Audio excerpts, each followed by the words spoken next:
Do you feel stuck in life, especially after a spiritual awakening?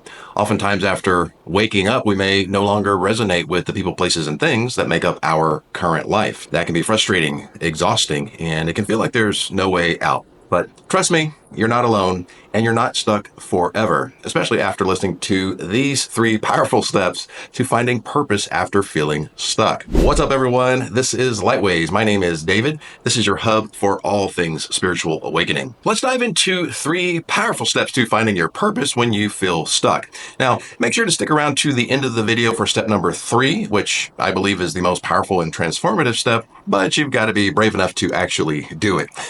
All right, so the first step to finding purpose when you feel stuck is to acknowledge exactly where you are.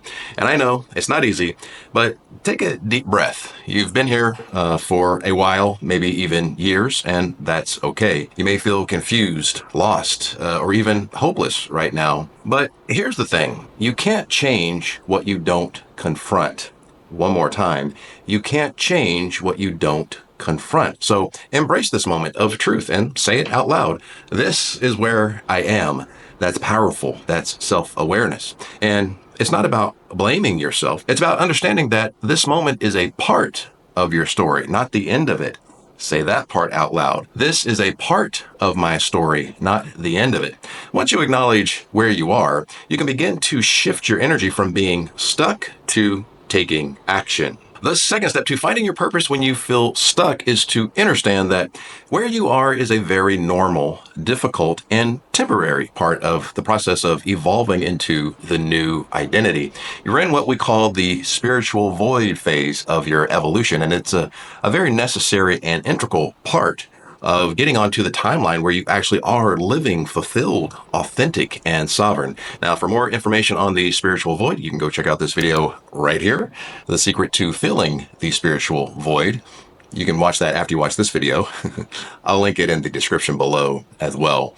But acknowledge and celebrate this blank canvas phase of your timeline where you get to paint the new destination, aka new identity that you desire. And since you're no longer tethered to the old identity or the old BS belief system, you get to craft the new identity from scratch. Now, do you feel the shift in energy from hopeless to hopeful? Everything is perspective. Your perspective determines the feedback loop that you experience. Let's say that one again. Your perspective determines the feedback loop that you experience. Once the brain says, hey, what makes my heart sing? What kind of life would I have if I could just wave a magic wand? This gets the brain out of helplessly stuck mode and into taking action mode. The brain is great at searching for and finding answers when it believes that there's actually hope and a way out of the situation. And the third step to finding purpose when you feel stuck, which is the most powerful and transformative step, is to stop holding on to what you've outgrown because you believe it's a threat to survival to let it go. This is by far the biggest and scariest step to getting unstuck and finding your purpose.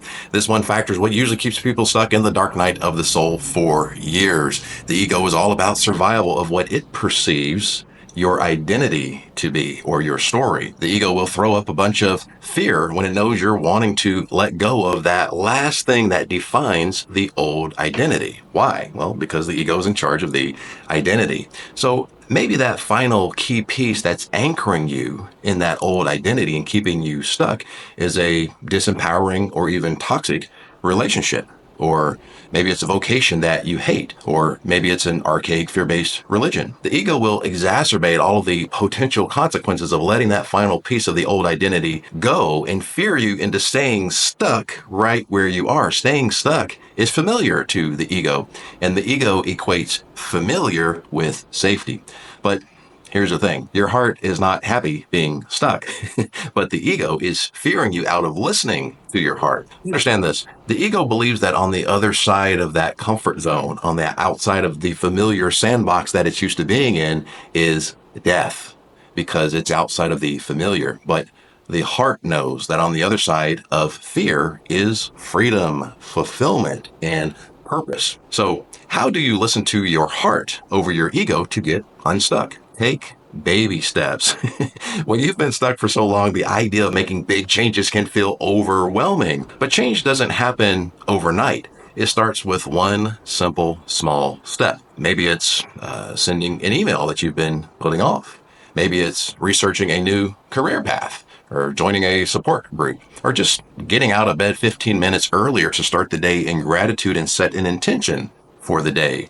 One step creates momentum, and momentum creates progress. And here's the magic. When you take the first small step, you'll realize that you're not stuck. You're moving forward, even if it's 1 inch at a time. So finding your purpose isn't about figuring everything out all at once. It's about small, consecutive steps until the momentum takes over. So today, acknowledge where you are. Celebrate that it's a part of the process and take the baby steps of letting go of what you think is a threat to your survival, but is out of alignment with your heart's truth. And I want to interact with you guys. Let me know in the comments below the single biggest action that you've taken to get yourself unstuck and maybe even find your life purpose.